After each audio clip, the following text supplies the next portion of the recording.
নমস্কার, আপনারা দেখছেন খবর বাংলা টিভি চ্যানেল। জানাবো আজকের বাছাই করা কিছু গুরুত্বপূর্ণ খবর। প্রথমে জেনে নিন শিরোনাম, তারপরে জানাবো বিস্তারিত খবর। করাচি বন্দরের সরকারি এক্স হ্যান্ডেল হ্যাক করে হামলার খবর ছড়িয়েছে ভারত। বিবৃতি দিয়ে দাবি পাক কর্তৃপক্ষের। পুলিশ বাহিনীকে সতর্ক করল লালবাজার। ক্ষমতা এলে যাদবপুর থেকে চুলের মুঠি ধরে পাকিস্তানে ফেলে আসব, শুভেন্দুর নিশানায় বামেরা। ভারতের ড্রোন ঢুকেছিল, ইচ্ছা করেই আটকায়নি, জাতীয় আইনসভা দাঁড়িয়ে ব্যাখ্যাও দিলেন পাক প্রতিরক্ষা মন্ত্রী। সংঘের সঙ্গে রুদ্ধদ্বার বৈঠক দিলীপের, তাকে নিয়ে কি বিজেপি আরএসএস এর অবস্থান ভিন্ন? সবার আগে সারাদিনের শীর্ষে থাকা নির্ভরযোগ্য খবর পেতে এখনই ভিডিওটিতে একটি লাইক করে চ্যানেলটি সাবস্ক্রাইব করে দিন। নমস্কার, এতক্ষণ দেখছিলেন সংবাদ শিরোনাম। এবার শুরু হলো বিস্তারিত খবর। করাচি বন্দরের সরকারি এক্স হ্যান্ডেল হ্যাক করে হামলার খবর ছড়িয়েছে ভারত। বিবৃতি দিয়ে দাবি পাক কর্তৃপক্ষের। পাকিস্তানের করাচি বন্দরে ভারত হামলা চালিয়েছে বলে খবর ছড়িয়েছিল বৃহস্পতিবার রাতে। শুক্রবার বিকেলে পাকিস্তানের সংশ্লিষ্ট কর্তৃপক্ষ দাবি করলেন ওই খবর ভুয়ো। আদৌ করাচি বন্দরে কোনো হামলা হয়নি। বন্দর কর্তৃপক্ষের সরকারি সমাজ মাধ্যম অ্যাকাউন্ট হ্যাক করা হয়েছিল। অভিযোগ, ভারতই অ্যাকাউন্ট হ্যাক করে ওই সংক্রান্ত খবরাখবর ছড়িয়েছে। পাকিস্তানের সংবাদ মাধ্যম ডন শুক্রবার এই খবর প্রকাশ করেছে। বৃহস্পতিবার রাতে পাকিস্তানের তরফে ভারতের সীমান্তবর্তী এলাকাগুলিতে হামলার চেষ্টা চালানো হয়েছিল। ভারতীয় সেনাবাহিনী জানিয়েছে ড্রোন এবং ক্ষেপণাস্ত্র প্রয়োগ করেছিল পাকিস্তান, কিন্তু ভারতের আকাশ প্রতিরক্ষা ব্যবস্থা সেই চেষ্টা বিফল করে দিয়েছে। পাকিস্তানি ড্রোনগুলিকে গুলি করে নামিয়ে দেওয়া হয়েছে। ওই সময়ে অনেকে দাবি করেন করাচি বন্দরে হামলা চালিয়েছে ভারতীয় নৌসেনা। করাচি বন্দর তছনছ হয়ে গিয়েছে সেই হামলায়। সমাজ মাধ্যমে এই সংক্রান্ত অনেক ছবি এবং ভিডিও ছড়িয়ে পড়েছিল, যার সত্যতা যাচাই করেনি আনন্দবাজার.com। শুক্রবার বিকেলে করাচি পোর্ট ট্রাস্ট এক্স হ্যান্ডেলে পোস্ট করে দাবি করেছে বৃহস্পতিবার তাদের অ্যাকাউন্টটি হ্যাক হয়ে গিয়েছিল।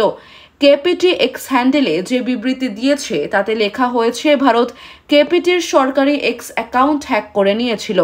তারাই ওই অ্যাকাউন্ট থেকে ভুয়ো খবর ছড়িয়েছে। এই অ্যাকাউন্ট থেকে কোনো খবর পেলে তা সম্প্রচারের আগে ভালো করে যাচাই করুন। কেপিটির এক মুখপাত্র ডনকে বলেছেন, কেপিটির এক্স অ্যাকাউন্ট হ্যাক করে ভারতীয়রা ভুয়ো খবর ছড়িয়েছিল। অ্যাকাউন্টটি আমরা আবার উদ্ধার করতে পেরেছি, তারপর সেই খবরগুলি মুছে দেওয়া হয়েছে। উল্লেখ্য, গত 22 এপ্রিল জম্মু ও কাশ্মীরের পেহেলগাঁওয়ে পর্যটকদের উপর জঙ্গি হামলার ঘটনার পর থেকে ভারতের সঙ্গে পাকিস্তানের পারস্পরিক সম্পর্কের অবনতি হয়েছে। পাকিস্তানকে ওই ঘটনার জন্য দায়ী করে একাধিক পদক্ষেপ করেছে নয়াদিল্লি। পরে গত মঙ্গলবার পাকিস্তানে হামলা চালায় ভারতীয় সেনা। পাক জঙ্গি ঘাঁটিগুলি উড়িয়ে দেওয়া হয়েছে। প্রত্যাঘাতের এই অভিযানের নাম দেওয়া হয়েছে অপারেশন সিঁদুর। ভারতের সেই হামলাকে বিনা প্ররোচনায় কাপুরুষোচিত হামলা বলে উল্লেখ করা হয়েছে। তারপরেই বৃহস্পতিবার ভারতের সীমান্তবর্তী এলাকাগুলিতে হামলার চেষ্টা চালানো হয়। পাকিস্তানের করাচি বন্দরে ভারত হামলা চালিয়েছে বলে খবর ছড়িয়েছিল বৃহস্পতিবার রাতে। শুক্রবার বিকেলে পাকিস্তানের সংশ্লিষ্ট কর্তৃপক্ষ দাবি করলেন ওই খবর ভুয়ো। আদৌ করাচি বন্দরে কোনো হামলা হয়নি। বন্দর কর্তৃপক্ষের সরকারি সমাজ মাধ্যম অ্যাকাউন্ট হ্যাক করা হয়েছিল। অভিযোগ, ভারতীয় অ্যাকাউন্ট হ্যাক করে ওই সংক্রান্ত খবরাখবর ছড়িয়েছে। পাকিস্তানের সংবাদ মাধ্যম ডন শুক্রবার এই খবর প্রকাশ করেছে। পুলিশ বাহিনীকে সতর্ক করল লালবাজার। ভারত পাক যুদ্ধের আবহে রাজ্যের পুলিশ বাহিনীকে সতর্ক থাকার নির্দেশ দিয়েছে লালবাজার। কলকাতা পুলিশের যুগ্ম কমিশনার মিরাজ খালিদ এ বিষয়ে পুলিশ কর্মীদের বার্তা দিয়েছেন। রাজ্যের নাগরিকদের নিরাপত্তা সুনিশ্চিত করতে এবং জনজীবন স্বাভাবিক রাখতে পুলিশ বাহিনীকে প্রস্তুত থাকতে বলা হয়েছে। এই মর্মে রাজ্যের সব লোকাল থানায় ইতিমধ্যে নির্দেশিকা গিয়েছে। দেশ জুড়ে উদ্ভূত পরিস্থিতিতে রাজ্যের আইন শৃঙ্খলা পরিস্থিতি স্বাভাবিক রাখার নির্দেশ দিয়েছে লালবাজার। কলকাতা শহরের স্পর্শকাতর এবং গুরুত্বপূর্ণ এলাকার নিরাপত্তাজনিত বিষয় নতুন করে পর্যালোচনা করার সিদ্ধান্ত নেওয়া হয়েছে। কেন্দ্রীয় স্বরাষ্ট্রমন্ত্রী অমিত শাহের সঙ্গে বৈঠকের পর মুখ্যমন্ত্রী মমতা বন্দ্যোপাধ্যায় বিভ্রান্তিমূলক খবর ছড়িয়ে পড়ার বিষয়ে সতর্ক করে দিয়েছিলেন। এই নিয়েও লালবাজারের তরফে বিভিন্ন থানাকে সতর্ক করা হয়েছে। অহেতুক মানুষের মধ্যে যাতে আতঙ্ক ছড়িয়ে না পড়ে সেই বিষয়ে আগাম প্রস্তুতি নিয়ে রাখার নির্দেশ এসেছে। পাশাপাশি এরকম ঘটনা ঘটলে অভিযুক্তের বিরুদ্ধে পদক্ষেপের নির্দেশও দেওয়া হয়েছে। অপ্রীতিকর পরিস্থিতিতে পুলিশের ভূমিকা সম্পর্কেও প্রাথমিক নির্দেশ দেওয়া হয়েছে। এ বিষয়ে স্থানীয় সংগঠন ও ক্লাবগুলির সঙ্গে যোগাযোগ রেখে চলতে হবে পুলিশকে। এছাড়াও মানুষকে সর্বাত্মক সাহায্য প্রদান করতে হবে। বিশেষ করে রাতের বেলায় পুলিশকে বেশি করে সতর্ক থাকতে বলা হয়েছে। ক্ষমতা এলে যাদবপুর থেকে চুলের মুঠি ধরে পাকিস্তানে ফেলে আসবো, শুভেন্দুর নিশানায় বামেরা। শুভেন্দুর কথায় এখন পাকিস্তানে ভারতীয় সেনা যেভাবে সার্জিক্যাল স্ট্রাইক চালাচ্ছে, একইভাবে 26-এর ভোটে বাংলা থেকে ভারত বিরোধী শক্তিদেরও উৎখাত করতে হবে। বছর ঘুরলে রাজ্যের বিধানসভা ভোট, আর ওই ভোটে বাংলার মানুষ বিজেপিকে ক্ষমতায় আনলে তারপরে যাদবপুর থেকে সিপিএমকে উৎখাত করা হবে বলে জানিয়ে দিলেন বিরোধী দলনেতা শুভেন্দু অধিকারী। শুভেন্দুর কথায় এখন পাকিস্তানে ভারতীয় সেনা যেভাবে সার্জিক্যাল স্ট্রাইক চালাচ্ছে, একইভাবে 26-এর ভোটে বাংলা থেকে ভারত বিরোধী শক্তিদেরও উৎখাত করতে হবে। এরপরই সরাসরি যাদবপুরের প্রসঙ্গ টেনে বিরোধী দলনেতা বলেন, 26-এর ভোটে বাংলার মানুষ বিজেপিকে ক্ষমতায় আনলে 24 ঘন্টার মধ্যে যাদবপুর থেকে এদেরকে চুলের মুঠি ধরে পেটাতে পেটাতে ভারতবর্ষের বাইরে নিয়ে গিয়ে ড্রোনে বেঁধে পাকিস্তানের মাটিতে ফেলে আসবো। হঠাৎ বিরোধী দলনেতার নিশানায় বামেরা কেন? কাশ্মীরে জঙ্গি হামলায় গত 22 এপ্রিল মৃত্যু হয় 26 জন নিরীহ মানুষের। এরপরই সোশ্যাল মাধ্যমে প্রধানমন্ত্রী মোদীকে সিপিএম তীব্র ব্যঙ্গ করেছে বলে অভিযোগ শুভেন্দুর। বিরোধী দলনেতা বলেন, প্যালেস্তাইনে বোমা পড়লে এখানে মিছিল করতে বেরিয়ে পড়ে সিপিএম, অথচ পাকিস্তানের ঘটনা নিয়ে ওদের কোনো প্রতিবাদ মিছিল করতে দেখা গেল না। উল্টে প্রধানমন্ত্রীকে খিল্লি করে পোস্ট করেছে। অপারেশন সিঁদুরের পর ওদের মুখ ভোতা হয়ে গেছে। একই সঙ্গে মুখ্যমন্ত্রীকে আক্রমণ করেছেন শুভেন্দু। তার দাবি, আজ কবিগুরু রবীন্দ্রনাথ ঠাকুরের 165তম জন্ম জয়ন্তী, অথচ উনি এটা ভুলে গেছেন। এটা সমালোচনা নয়, এটা কঠিন বাস্তব। জবাবে সিপিএম বা তৃণমূল কি বলে এখন এটাই দেখার। ভারতের ড্রোন ঢুকেছিল, ইচ্ছা করেই আটকায়নি। জাতীয় আইনসভায় দাঁড়িয়ে ব্যাখ্যাও দিলেন পাক প্রতিরক্ষা মন্ত্রী। বৃহস্পতিবার রাতে ভারতের ড্রোন পাকিস্তানে ঢুকেছিল, কিন্তু ইচ্ছা করে সেগুলিকে আটকানো হয়নি। ন্যাশনাল অ্যাসেম্বলিতে দাঁড়িয়ে এমনটাই দাবি করলেন পাকিস্তানের প্রতিরক্ষা মন্ত্রী খোয়াজা আসিফ। কেন ভারতের ড্রোন আটকানো হয়নি তার যুক্তিও দিয়েছেন তিনি। দাবি করেছেন ভারতের ড্রোনগুলির অন্য উদ্দেশ্য ছিল, তা ভেস্তে দিতেই ড্রোন আটকানো হয়নি। শুক্রবার ন্যাশনাল অ্যাসেম্বলিতে নিজের বক্তব্য জানান পাক প্রতিরক্ষা মন্ত্রী। তিনি জানিয়েছেন, পাকিস্তানের ভিতরে বিভিন্ন জায়গা শনাক্ত করার জন্য ড্রোন পাঠিয়েছিল ভারত। তারা ওই উদ্দেশ্য সফল হতে দিতে চাননি, সেই কারণেই ভারতের ড্রোনগুলিকে প্রথমে আটকানো হয়নি। পরে নিরাপদ দূরত্বে ড্রোনগুলি পৌঁছানোর পর সেগুলিকে গুলি করে নামানো হয়েছে। আসিফের কথায় ভারতের পাঠানো ড্রোনের উদ্দেশ্য ছিল পাকিস্তানের মধ্যে বিভিন্ন জায়গা শনাক্ত করা। তাই আমরা সেগুলিকে আটকাইনি, যাতে আমাদের অবস্থান ফাঁস না হয়ে যায়। পরে নিরাপদ দূরত্বে যাওয়ার পর ড্রোনগুলিকে আমরা গুলি করে নামিয়েছি। প্রতিরক্ষা মন্ত্রী জানিয়েছেন, এই সংক্রান্ত পরিস্থিতির অগ্রগতি আইনসভায় জানানো হয়েছে এবং আগামী দিনেও হবে। তিনি বলেন, ভারতের আগ্রাসনের জবাব দিতে আমাদের সশস্ত্র বাহিনী সবসময় প্রস্তুত, এটা নিয়ে যেন কারো মনে কোনো সন্দেহ না থাকে।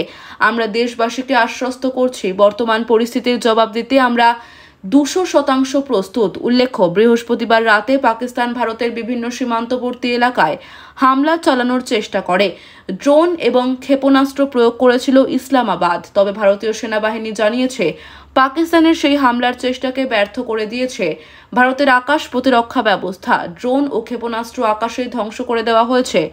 এবার পাক প্রতিরক্ষা মন্ত্রী দাবি করলেন, ভারতের ড্রোনও বৃহস্পতিবার সীমান্ত পেরিয়ে পাকিস্তানে গিয়েছিল। প্রথমে না আটকালেও পরে সেগুলি গুলি করে নামানো হয়েছে। গত 22 এপ্রিল জম্মু ও কাশ্মীরের পেহেলগাঁওয়ে পর্যটকদের উপর জঙ্গি হামলার ঘটনা ঘটে। তাতে 26 জনের মৃত্যু হয়। পাকিস্তান প্রথম থেকেই এই ঘটনার সঙ্গে যোগাযোগ অস্বীকার করেছিল, কিন্তু ভারত এই ঘটনায় পাকিস্তানকে দায়ী করে এবং তাদের বিরুদ্ধে একাধিক পদক্ষেপ করে। গত মঙ্গলবার গভীর রাতে পাকিস্তানে হামলা চালায় ভারত। সেখানকার একাধিক জঙ্গি ঘাঁটি গুঁড়িয়ে দেওয়া হয়। এই অভিযানের নাম দেওয়া হয়েছে অপারেশন সিঁদুর। তারপর ভারত এবং পাকিস্তানের মধ্যে সংঘাত আরও তীব্র হয়েছে। বৃহস্পতিবার রাতে ভারতের ড্রোন পাকিস্তানে ঢুকেছিল। কিন্তু ইচ্ছা করেই সেগুলিকে আটকানো হয়নি। ন্যাশনাল অ্যাসেম্বলিতে দাঁড়িয়ে এমনটাই দাবি করলেন পাকিস্তানের প্রতিরক্ষা মন্ত্রী খোয়াজা আসিফ। কেন ভারতের ড্রোন আটকানো হয়নি তার যুক্তিও দিয়েছেন তিনি। দাবি করেছেন ভারতের ড্রোনগুলির অন্য উদ্দেশ্য ছিল, তা ভেস্তে দিতেই ড্রোন আটকানো হয়নি। সংঘের সঙ্গে রুদ্ধদ্বার বৈঠক দিলীপের, তাকে নিয়ে কি বিজেপি আর আরএসএস এর অবস্থান ভিন্ন? দিলীপ ঘোষ ইস্যুতে কি বিজেপি আর আরএসএস এর অবস্থান ভিন্ন? না, আনুষ্ঠানিকভাবে এমন কোনো তথ্য প্রকাশ করা হয়নি, কিন্তু গত কয়েকদিনের ঘটনা পরম্পরায় রাজনৈতিক মহলে এ নিয়ে জল্পনা শুরু হয়েছে। কেন বলা হচ্ছে কথা? কারণ দিলীপ ঘোষ নিজেই সংবাদ মাধ্যমে জানিয়েছেন তাকে নিয়ে আরএসএস নেতৃত্বের মধ্যে কিছু সংশয় বা প্রশ্ন সৃষ্টি হয়েছিল, কিন্তু সম্মুখ সাক্ষাৎ ও দীর্ঘ রুদ্ধদ্বার বৈঠকের পর সেসব মিটে গিয়েছে এবং সংঘের রাজ্য নেতৃত্ব নাকি তার পাশে থাকার বার্তা দিয়েছে। অন্যদিকে রাজ্য বিজেপির সর্বশেষ সাংগঠনিক বৈঠকে, যেখানে কেন্দ্রীয় পর্যবেক্ষক সুনীল বানসালও উপস্থিত ছিলেন, সেখানে সাফ জানিয়ে দেওয়া হয়েছে রাজ্যে 26-এর বিধানসভা নির্বাচনের নেতৃত্ব দেবেন বাংলার বিরোধী দলনেতা শুভেন্দু অধিকারী এবং রাজ্য বিজেপির সভাপতি সুকান্ত মজুমদার। সেই বৈঠকে দিলীপ যেমন আমন্ত্রিত ছিলেন না, তেমনি দিলীপকে এই বৈঠক থেকেই দলীয় নেতৃত্বে ব্রাত্য করে দেওয়া হলো কিনা সেই প্রশ্ন ইতিমধ্যেই উঠছে। যদিও দিলীপ নিজে বলছেন ওরা, অর্থাৎ সুকান্ত মজুমদার ও শুভেন্দু অধিকারী, দলের ঘোষিত নেতা। সুকান্ত শুভেন্দুর কথাই তো বানসালজি বলবেন, এটাই তো স্বাভাবিক। আমি তো এখন নেতা নই, বিজেপির একজন কর্মী হিসেবে আমি ওদের জয়গানই গাইব। এবার আসা যাক দিলীপ সংঘ বৈঠকের বিষয়টি নিয়ে। সম্প্রতি রাজ্য সরকারের আমন্ত্রণে দিলীপ ঘোষ ও তার স্ত্রী রিঙ্কু মজুমদার দীঘার জগন্নাথ মন্দিরে যান। মুখ্যমন্ত্রী মমতা বন্দ্যোপাধ্যায়ের সঙ্গে দিলীপের ছবি প্রকাশ্যে আসতেই মূলত গেরুয়া শিবিরের একাংশ তেড়ে ফুঁড়ে দিলীপের বিরুদ্ধে মাঠে নামে। অন্যদিকে সুকান্ত মজুমদার, শ্রমিক ভট্টাচার্যের মতো রাজ্য নেতারাও বুঝিয়ে দেন দিলীপের এই মন্দির দর্শনে দলের সায় বা সমর্থন নেই। এরপর দিলীপকে সরাসরি আক্রমণ করতে শুরু করেন সৌমিত্র খা, অর্জুন সিং এর মতো বিজেপি নেতারা, যারা নিজেরাই এক বা একাধিকবার দল বদল করেছেন। ঠিক এই বিষয়টিকে সামনে এনেই এসব নব্য বিজেপি নেতাদের তুলোধনা করেন দিলীপ। মাঝখান থেকে তৃণমূলের তরফে দু একটি মন্তব্যও উড়ে আসে। সব মিলিয়ে রাজ্য রাজনীতিতে দিলীপ ঘোষকে নিয়ে তুমুল আলোড়ন শুরু হয়। এমনকি দিলীপ ঘোষ রদবদল করতে পারেন বলেও কিছু রটনা শোনা যায়। সংবাদ মাধ্যমে উঠে আসা তথ্য অনুসারে এই প্রেক্ষাপটে দিন কয়েক আগেই রাজ্যে সংঘের সদর দফতর কেশব ভবন এই দিলীপ ঘোষকে ডেকে পাঠানো হয়। প্রায় 3 ঘন্টা সেখানে সংঘের রাজ্য নেতৃত্বের সঙ্গে রুদ্ধদ্বার বৈঠক করেন দিলীপ। সেই বৈঠকেই সংঘের কাছে নিজের অবস্থান ব্যাখ্যা করেন তিনি। সাফ জানিয়ে দেন তিনি মোটেও দলবদল করছেন না, কিন্তু দলের মধ্যে কেউ তাকে অপমানিত করলে সেটাও বরদাস্ত করবেন না। এই নিয়ে সংবাদ মাধ্যমে দিলীপ বলেন, আমি আরএসএস এর সিনিয়র নেতাদের সঙ্গে কথা বলেছি, ওদের কিছু কনফিউশন তৈরি হয়েছিল। আমি পরিষ্কার করে আরএসএস এর শীর্ষ নেতাদের জানিয়েছি, আপনারা আমাকে যে কাজ করতে বিজেপিতে পাঠিয়েছিলেন সেটাই করছি। যেদিন চলে আসতে বলবেন সেদিনই চলে আসব।